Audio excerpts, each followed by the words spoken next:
தமிழக பாஜக அமித்ஷாவின் தமிழக வருகையை நோக்கி தீவிரமாக செயல்பட்டு வருகிறது. மாநிலம் முழுவதும் இருந்து நிகழ்ச்சியில் கலந்து கொள்ள அனைத்து நிர்வாகிகளும் தயாராகி வருகின்றனர். மதுரை விமான நிலையத்தில் அமித்ஷாவை வரவேற்கும் நிர்வாகிகள் பட்டியலை இறுதி செய்து அடுத்த கட்டத்திற்கு சென்றிருக்கிறது பாஜக. இது ஒருபுறம் என்றால், அமித்ஷா தமிழகம் வர என்ன காரணம் இருக்கும் என தொடர்ந்து உளவுத்துறை மூலம் பல்வேறு தகவல்களை ஸ்டாலின் திரட்டி வருகிறார். அந்த வகையில் 3 முக்கிய விஷயம் ஸ்டாலினின் காதிற்கு சென்றிருக்கிறதா? ஒன்று, அமித்ஷாவின் வருகை என்பது நேற்று பொதுவெளியில் வெளிவந்தாலும் உள்துறை அமைச்சரின் வருகை குறித்து தமிழக அரசு அதிகாரிகளுக்கு முறையான தகவல் கொடுக்கப்பட்டது. அதாவது 3 நாட்கள் முன்பே தமிழக அதிகாரிகளுக்கு தகவல் கொடுக்கப்பட்டு விட்டதாக கூறப்படுகிறது. அமித்ஷாவின் தமிழக வருகையை அறிந்த சில மணி நேரங்களில் தமிழக துணை முதல்வர் உதயநிதி ஸ்டாலினுக்கு உடல்நிலை சீராக இல்லை எனவும் அவரது அனைத்து நிகழ்ச்சிகளும் ரத்து செய்யப்படுகிறது எனவும் அறிவிப்பு வெளியானது என்று கூறப்படுகிறது.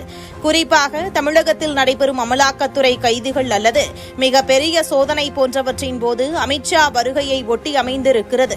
அதாவது ஏற்கனவே டாஸ்மாக் ஊழல் பணம் போன்றவை சினிமா இயக்குநர்கள் ஆகாஷ் பாஸ்கரன் மற்றும் ரத்தீஷ் இன்னும் பலர் மூலம் சினிமா வட்டாரத்தில் கொடுக்கப்பட்டு கருப்பு சிவப்பு பணமாக மாற்றப்பட்டு இருப்பதாக அமலாக்கத்துறை கண்டறிந்திருப்பதாகவும் இவை அனைத்திற்கும் உதயநிதி பின்னால் இருப்பதாகவும் எப்போது வேண்டுமானாலும் கைது செய்யப்படலாம் என்றும் கூறப்படுகிறது. இது ஒருபுறம் என்றால், அரசியலில் உயர் பொறுப்புகளில் இருக்கும் தலைவர்களுக்கு சிறிய உடல்நலக் குறைவு என்றால் அதனை பொதுவெளியில் பெரிதாக அறிவிக்க மாட்டார்கள். அதேபோல உதயநிதி போன்று திமுகவின் அடுத்த தலைமை என அடையாளம் காணப்பட்டவர் இந்த வயதில் உடல்நலம் குறைவாக இருக்கிறார் என்பதை அறிவித்தால் அது கட்சியில் பல யுகங்களுக்கு வழிவகுக்கும். ஆனால் இவற்றை கடந்து உதயநிதி உடல்நிலை குறித்து வெளியான செய்தியும் அமலாக்கத்துறை விரைவில் உதயநிதியை கைது செய்யலாம் என்ற தகவலும் ஒன்றோடு ஒன்று இணைத்து பார்க்கப்படுகிறது.